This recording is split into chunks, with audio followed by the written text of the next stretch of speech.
Okay, magandang araw po sa bawat isa sa atin. Hi, sa Panta Connectors.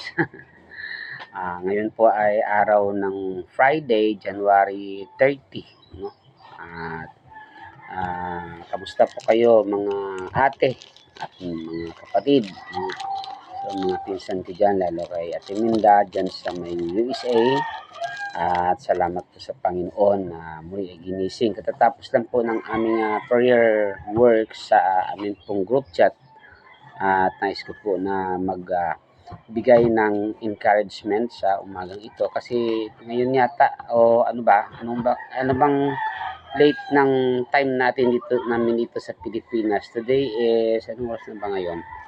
Nasa ano na ngayon mga mag 7 past pala ng umaga, no? At yun nga, katatapos lang naming aming prayer group online. Gusto ko rin na i-share sa inyo yung binasa po namin dito sa aming pong pagninilay kanina in Jeremiah chapter 32 verse 27, no? Jeremias, no? Hawak ko po ay Bible, no? Ito po ay naniniwala po tayo na ang Bible ay salita ng Diyos, no? At ito po ay sandigan ng ating pong pamumuhay, no? Kasi ang salita ng Diyos, lalo ngayon dito sa Pilipinas ay pinagdidiriwang po yung Bible month every January. Month of January is the Bible months, no? Celebration. So, yan po ay nasa batas na sa every last week of January or last Sunday is declared as a Bible Sunday. Kaya napakahalaga po ng Biblia sa buhay ng bawat isa. Ano mga ba ang Biblia? Ito po ay salita ng Diyos. Ano man ang relihiyon at pananampalataya mo, pag Kristiyano ka, ay ang Biblia po ang pangunahing sandigan at pinagbabasihan ng iyong pananampalataya. Kaya ang Bible po ay salita ng Diyos. Kapag salita po ng Diyos, ay paniwalaan natin kasi yan ay sinabi at pag sinabi ng Diyos ay tutuparin niya. So dito po sa Jeremias chapter 32 verse 27 ay nais ko pong basahin ito. Sabi po rito, ako si Yahweh, ang Diyos ng lahat ng tao. Walang bagay na mahirap para sa akin. Ulitin ko lang po, verse 27, Jeremiah chapter 32, verse 37. No? 27. 32, 27.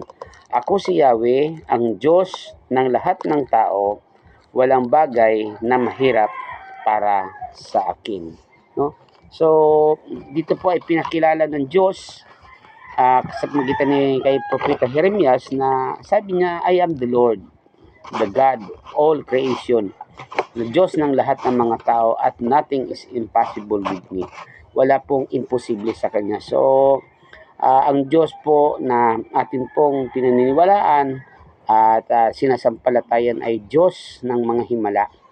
Kaya sa oras sa umagang ito o sa araw na ito, ano ba ang ating mga gustong kahilingan sa Panginoon, ay nais ko pong sabihin na ang Diyos po ay handa pong tumugon, no? Diyos ng lahat ng tao at sabi niya ay walang bagay na imposible sa akin. Sa buhay po natin, marami pong mga katanungan tayo at maaring imposible po yan o may mga pangyayari sa atin na para lang sa atin ay imposible.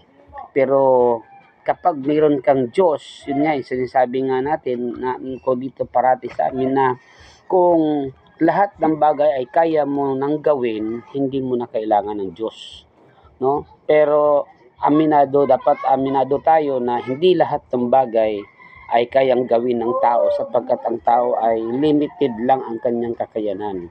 Lalo na pagdating po sa mga kalusugan natin, ako ay nasa 54 year old na po ako, no? 54 na po ako, no? So salamat sa Panginoon.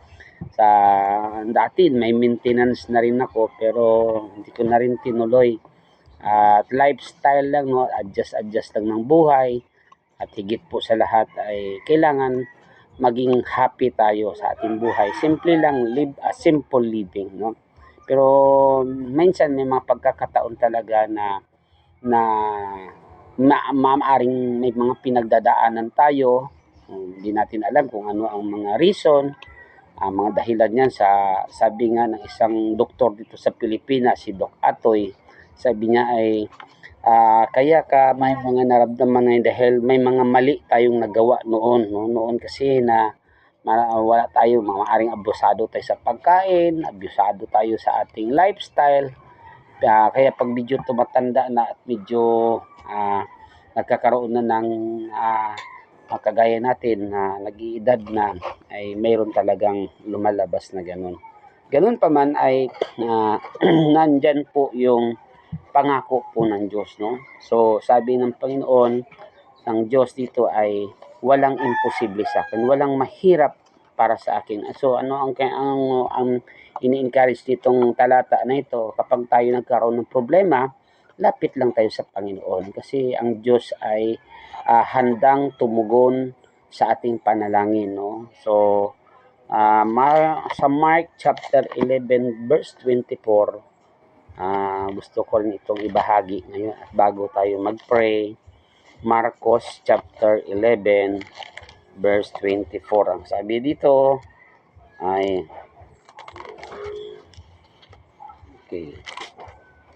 sabi dito ay sumagot si Jesus, 12 na pala, chapter 11 verse 24. So sabi dito, kaya't sinasabi ko sa inyo, anuman ang hingi ninyo sa inyong panalangin, maniwala kayong tatanggapin ninyo iyon at matatanggap nga ninyo iyon. So Jesus is give us assurance that if we can come to Him, pray in His name, He assured us that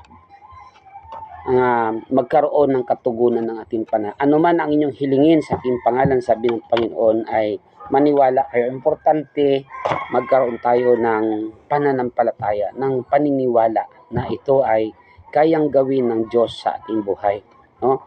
So ano man ang hinihingi natin, kaya sa umagang ito, ano ba ang ating mga kahilingan, ano ba ang ating nais idulog sa Panginoon.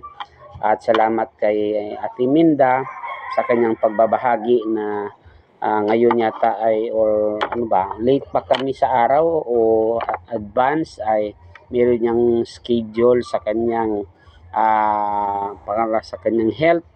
Pero mas higit pa po sa lahat ay ang Diyos ang pagkatiwalaan natin, sapagkat siya ang source ng buhay, siya ang pinagmumulan ng kalakasan. At ito nga, binabasa lang natin sa Bible para mayroon tayong assurance na tumutugon ba talaga ang Diyos sa panalangin, nakikinig ba talaga ang Diyos sa pagdaing ng kanyang mga tao po. Tumutugon po, at yan po yung mga isa sa mga assurance. Kaya sa oras na ito ay nais kong manalangin tayo at mag-offer ng prayer. Hindi lang kundi pwedeng magandang sabayan ko or be with us, no? At sa oras na ito, nais kong dumulog tayo sa panalangin. Sige po, lapit po tayo sa Panginoon. Hallelujah. Hallelujah. Purihin ka, dakilang Diyos, sa umagang ito, Panginoon, sa iyong kabutihan, sa iyong katapatan sa aming buhay, Panginoon. Salamat, Lord, sa amin pong pag-connect ng Sapanta Connectors, Lord God, na hindi ko man personally na meet, na kilala itong mga kapinsanan ko doon sa mother side kay nanay, Panginoon. But Lord, salamat na sa pamamagitan nito ng media, social media, Panginoon, ay nagkaka-connect kami.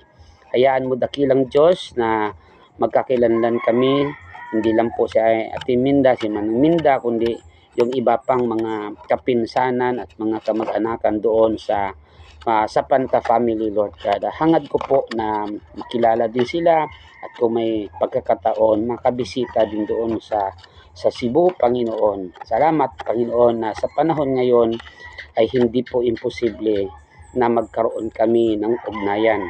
Salamat, Lord, sa buhay ni Manang Minda, Panginoon, na siya din po ay nagsumikap na makonect kami, mahanap kami, maging dito po sa Aklan, o dito man sa Maynila, Panginoon. At Lord God, salamat po sa kanyang buhay, sa kanyang pamilya, na kung saan, Panginoon, ay pinagpapala mo, at alam ko po, Panginoon, ang iyong protection and blessing is upon them, O God. Panginoon, sa pangalan ni Jesus, akin pong nilalapit sa iyo si Manang Minda sa umagang ito, na sa kanya pong dadaan ng health condition, Panginoon. Ikaw po ang nakakaalam ng kanyang puso. Ikaw po nakakaalam ng kanyang buhay at ng kanyang kalagayan sa mga oras na ito.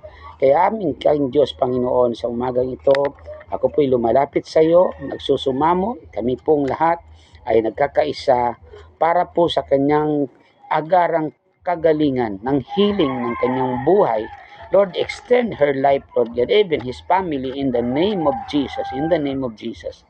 Kung mag-under man siya ng medication, o ano pa mang ang tawag dyan, operation ba, Panginoon, ay Lord, i-guide mo po ang mga physicians na hahawak sa kanya, give them a heavenly knowledge, na kung saan, Panginoon, ay maging matalino at bigyan mo siya ng mga doktor na mabait at mayroong concern. Lord God, nakikiisa po kami, extend her life, O God, pahabain mo pa po ang kanyang buhay.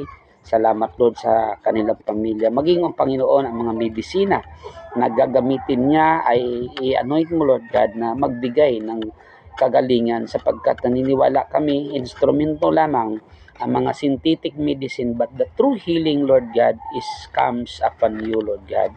Loobin mong nawa, Panginoon, na mula sa langit ay unat mo ang iyong kamay, hipuin mo ang babaeng ito, Panginoon, at dumaloy, Panginoon, sa kanya ang iyong healing.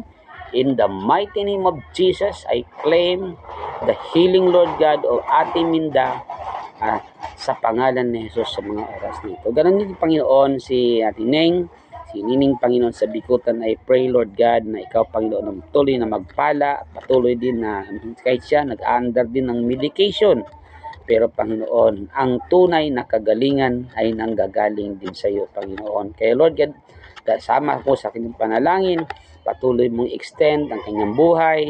Ingatan mo, Panginoon, maging Lord ang kanyang mga pamilya, Panginoon, ay pagpalain mo, God. Maging si Manang Rosalinda, Panginoon, dun sa clan. Salamat, Lord, na aktibo siya, Panginoon, at wala siyang masyadong nararamdaman, Panginoon, sa kabila ng kanyang katandaan. Sana, Panginoon, dadating ang panahon na magsama-sama din kami doon sa probinsya, kasi masarap ang simpleng buhay, Panginoon. Masarap ang kami man ay tatanda, ay magkaroon kami ng magandang environment, O God. Lord God, i-protect mo, maging Lord ang aking buhay. Dalangin ko po, Panginoon. Salamat, Lord, sa iyong patuloy na nagbigay ng kalakasan. Salamat sa iyong protection. Salamat, Lord God, sa iyong provision. Maging, Lord, ang aking pong shop na itinatayo ay salamat, Panginoon, ng consistent customer. I pray, Lord God, bless us this day, O God. Salamat po sa umagang ito. And I pray, maging, Lord, ang aking mga kapinsanan at kamag-anakan doon sa Cebu. Hindi ko man po pa sila kilala at na-meet, but Lord God, I believe that there is no distance in prayer, Lord God. I pray, Lord God, all the Sapanta family, Lord God, i-bless mo po sila. I will extend the blessing upon them, O God. Salamat, Lord. Sabi po sa Acts 16:31, sabi pa, believe in the Lord Jesus Christ and you shall be saved and your household. Naniniwala po ako, Panginoon, na kapag isa sa amin pong mga kapamilya, kamag-anak ay manampalataya sa Panginoong Kristo, ang pangako ay sama doon sa buong pamilya, Panginoon. Lord, we praise you, we glorify your name, Lord God. We thank you this morning. I-bless mo po ang buhay ng bawat isa sa amin. Igawad mo po ang iyong kagalingan, ang iyong kalakasan, at maging, Lord, ang iyong provision sa bawat isa sa amin. Ikaw po ang magpala ng aming buhay. Ito po ang aming panalangin na may papurit pa sa salamat, at aming po hiling ito sa pangalan ng Ama, ng Anak at ng Banal na Espiritu Santo, sa pangalan ni Jesus naming Diyos at tagapagligtas. Amen and amen. God bless at magandang araw sa bawat isa.